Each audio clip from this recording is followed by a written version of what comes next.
দমদম লোকসভা আসনে এবারেও তৃণমূল কংগ্রেসের বাজি।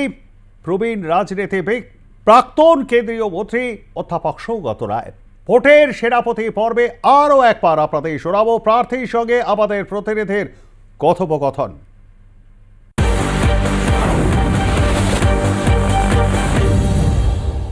দমদম লোকসভা কেন্দ্রের তৃণমূল কংগ্রেসের প্রার্থী সৌগত রায়। 3 বার তিনি জয়ী এখানকার সাংসদ এবং চতুর্থবার লড়াইয়ে নেমেছেন। দাদা, চতুর্থবার লড়াইয়ে নামছেন, কি বলবেন? বলবো যে দলের থেকে বিচার করেছে যে আমি আরেকবার লড়তে পারবো, তাই লড়াইয়ে নেমেছে। এ তো আমার পরিচিত জায়গা, সেখানেই আরেকবার পরীক্ষা করছে। একটা সময় দলের মধ্যেই একটা বিষয় উঠেছিল নবীন প্রবীণ, এবং এই বিষয়টা খুব জোরালো হয়ে উঠছিল। তখন কি আপনারও মনে হয়েছিল যে চতুর্থবার লড়াই কি আর নামতে পারবো কি পারবো না?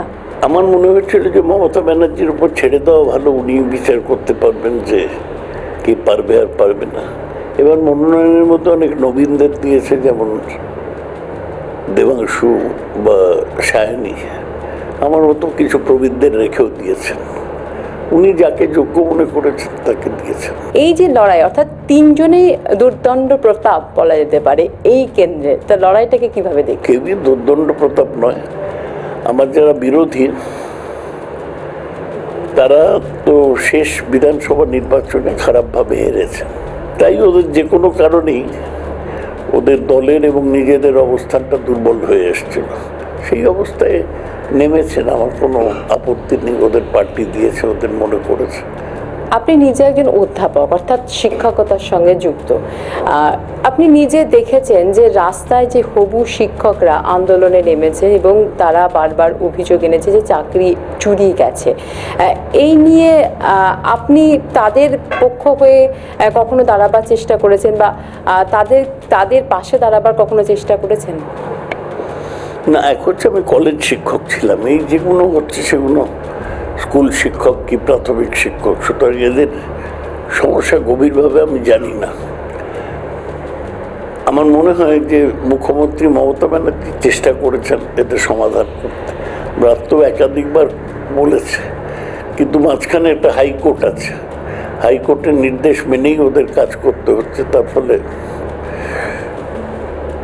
কিছুটা সীমাবদ্ধতা আছে, তাতে আমার সহানুভূতি নিশ্চয়ই আছে। কিন্তু এটাও দেখতে হবে যে যারা চাইছেন শিক্ষকতা তারা যোগ্য কিনা। এটা কি কোনো ভোট বাক্সে কোনো প্রভাব পড়বে? মানে এই যে সরকার বিরোধী এতদিন ধরে 2019-এর পর থেকে লড়াই করছে তারা, এবং সরকারের বিরুদ্ধে বলছে সরকার কিছু করছে না, বা সরকার এই যে চাকরি চুরি হয়ে গেছে তার অভিযোগও কিন্তু সরকারের বিরুদ্ধে নিয়ে আসছে, তাতে কিন্তু এই লোকসভা ভোটে কোনো প্রভাব পড়বে না।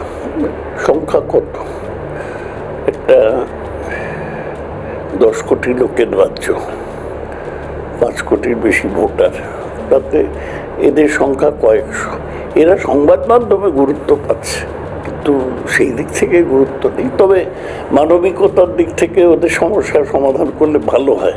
সায়ন্তিকা তৃণমূলের এবং পাশাপাশি সজল ঘোষ এবং বিজেপির আছে, তো সেই ক্ষেত্রে কি মনে করছেন যে এই যে লড়াইটা, মানে এই উপনির্বাচনটা হবে, সেই উপনির্বাচনে আবারও ভালো ফল করবে তৃণমূল?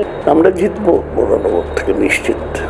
কন্যাশ্রী, তারপর লক্ষ্মী ভাণ্ডার, এগুলো কি ফ্যাক্টর হয়ে উঠতে পারে? ভীষণ। লক্ষ্মীর ভাণ্ডার একটা প্রোগ্রামে পুরো নারী সমাজকে তৃণমূলের পক্ষে নিয়ে আসা গেছে। এটা মমতা ব্যানার্জির ভালো চিন্তার ফল।